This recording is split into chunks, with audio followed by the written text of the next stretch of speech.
Have you ever wondered why some people seem to attract complicated relationships? Why that friend always ends up with partners who devalue her? Or why you yourself have found yourself repeating destructive patterns without understanding why? The answer may lie in loneliness, but not in the way you imagine. Loneliness isn't just being physically alone. It's an emotional state where you become overly available for fear of losing any kind of human connection. And toxic people have an almost supernatural ability to identify this excessive availability, even when nothing is said verbally. Think about it. How many times have you accepted questionable behavior just to keep someone around?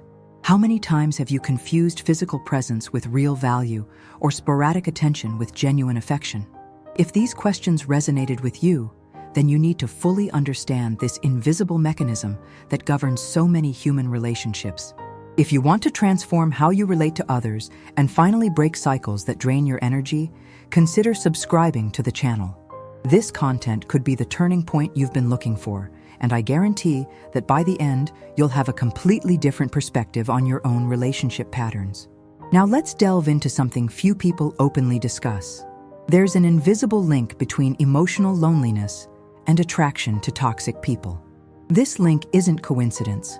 It's not bad luck. And it's definitely not about you being a weak or problematic person. It's about how loneliness creates certain psychological vulnerabilities that manipulative people instinctively recognize. Toxic people don't go looking for obvious victims or clearly fragile individuals.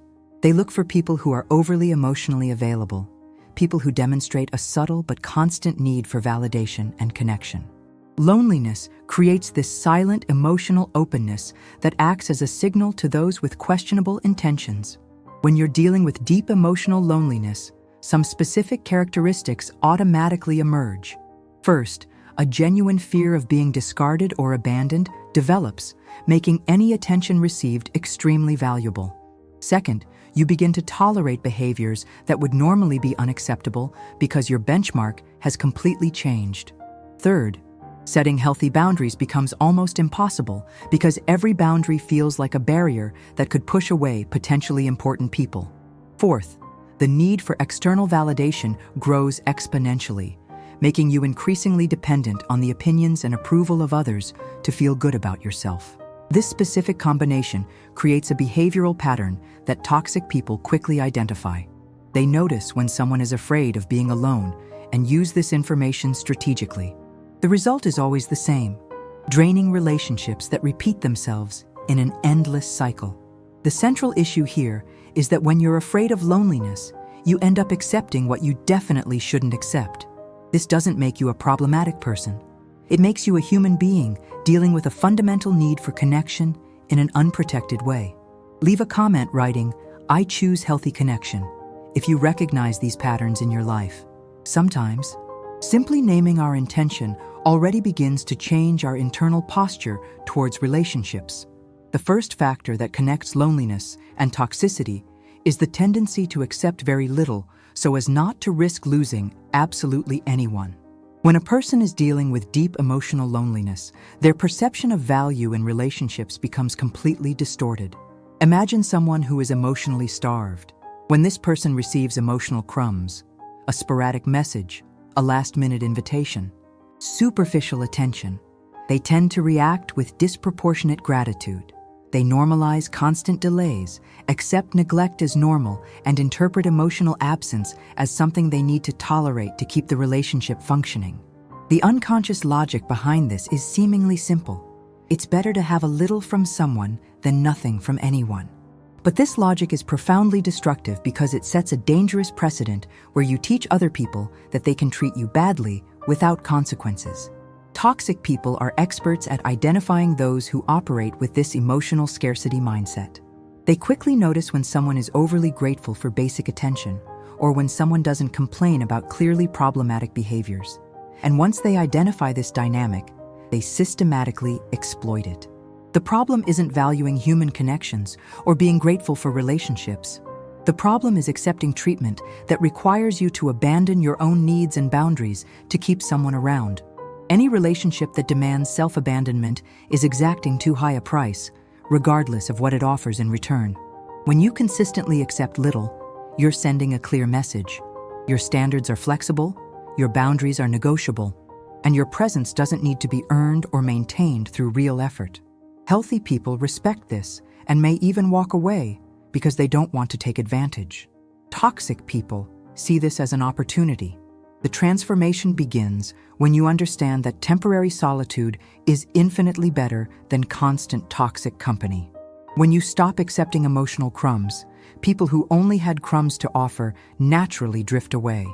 And that's not loss, it's filtering. The second crucial factor in this dynamic is an excess of empathy without corresponding reciprocity. People who deal with emotional loneliness often develop an extraordinary empathic capacity, almost as a social survival mechanism. These people listen with genuine attention, embrace others' pain without judgment, understand different perspectives easily, and offer constant emotional support. These are beautiful and valuable qualities in healthy relationships. The problem arises when this natural empathy doesn't find adequate reciprocity. Toxic people are attracted to highly empathetic individuals because they recognize a source of emotional energy they can drain without offering much in return. They talk excessively about their problems, but listen very little when you need support. They demand constant presence when they are in crisis, but disappear when you face difficulties. The difference between healthy empathy and destructive empathy lies in boundaries. Healthy empathy recognizes that you can care deeply about someone without taking complete responsibility for that person's emotional well-being. Destructive empathy makes you feel guilty every time you're not available to solve someone else's problems. When you're dealing with loneliness, the tendency is to interpret others' constant need for you as a sign that you are important and valued. But there's a fundamental difference between being valued for who you are and being exploited for what you offer. Healthy people appreciate your empathy, but they also reciprocate. They listen when you need it, offer support when you're vulnerable, and respect your boundaries when you're not emotionally available. Toxic people do the exact opposite. They drain your empathic energy and disappear when you need the same consideration. The key is learning that boundless empathy is not a virtue. It's an open door to exploitation. You can remain a deeply empathetic and compassionate person, but you need to establish clear boundaries about when, how, and with whom to share this precious energy. Balanced empathy means you genuinely care about other people, but you don't completely sacrifice yourself to solve problems that aren't yours. It means you offer real support, but you also expect reciprocity when needed. And most importantly, it means you recognize the difference between people who temporarily need help and people who drain energy as a lifestyle. The third fundamental factor is a deep fear of conflict combined with a terror of abandonment. For someone who already feels emotionally alone, any conflict sounds like a direct threat to the continuation of the relationship. This fear creates a specific behavioral pattern. The person systematically avoids difficult conversations that could clarify boundaries and expectations.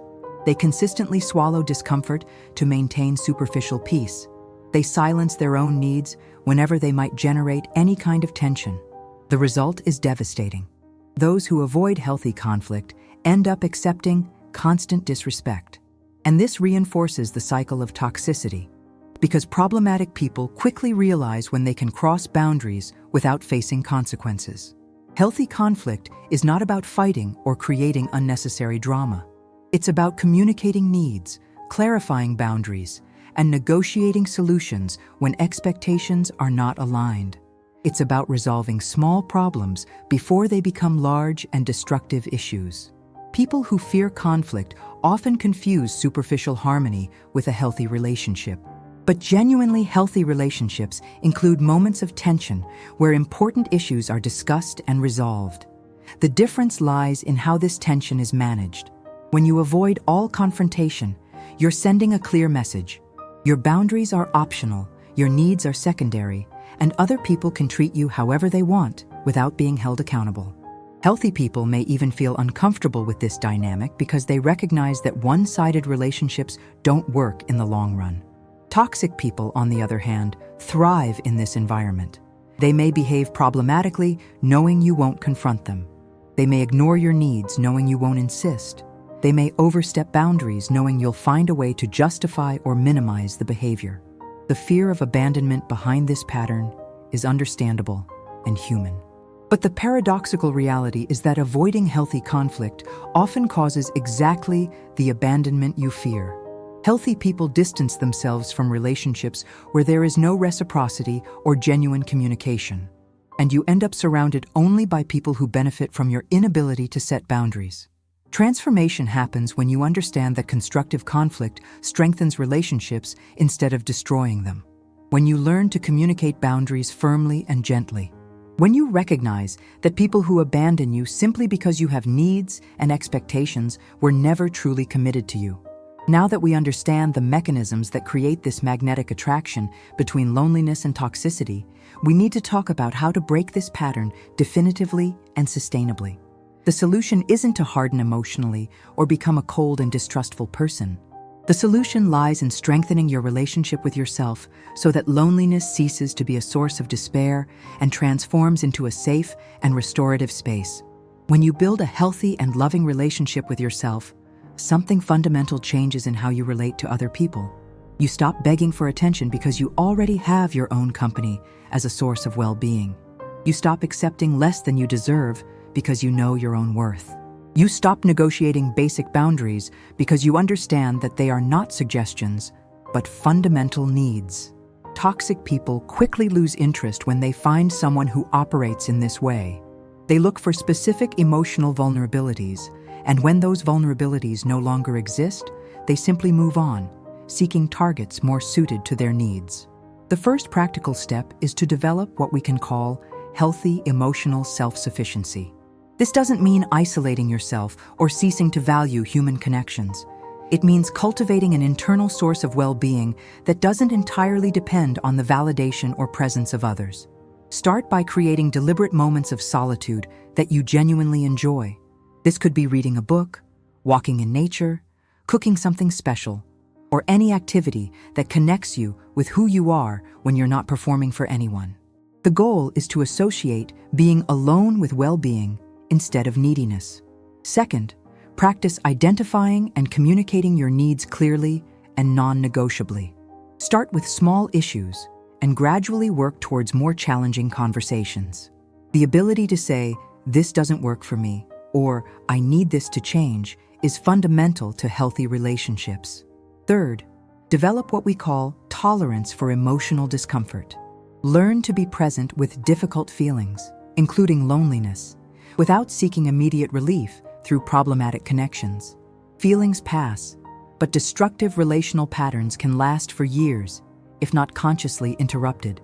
Leave a comment writing, "I don't accept crumbs," if you are committed to raising your relational standards.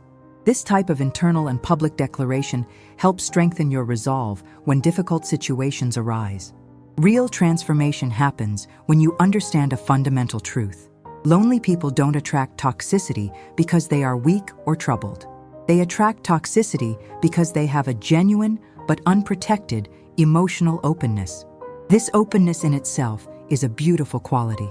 The ability to connect deeply, to genuinely care, to offer real empathy. These are characteristics the world desperately needs. The problem has never been having this openness. The problem has been not having healthy boundaries to protect this openness from people who want to exploit it.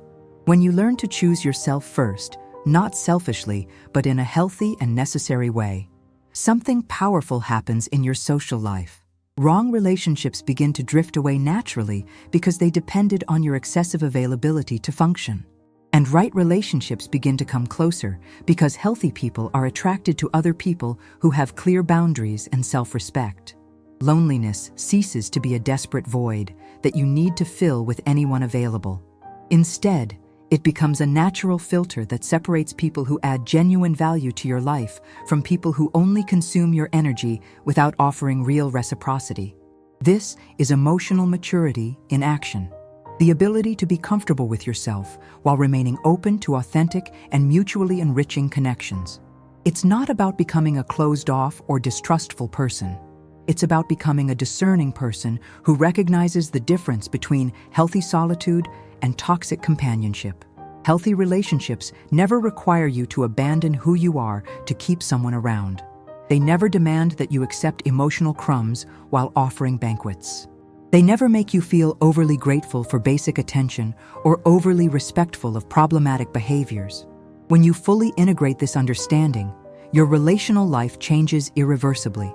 You stop attracting people who see your kindness as a weakness, your empathy as an exploitable resource, or your availability as an unlimited supply.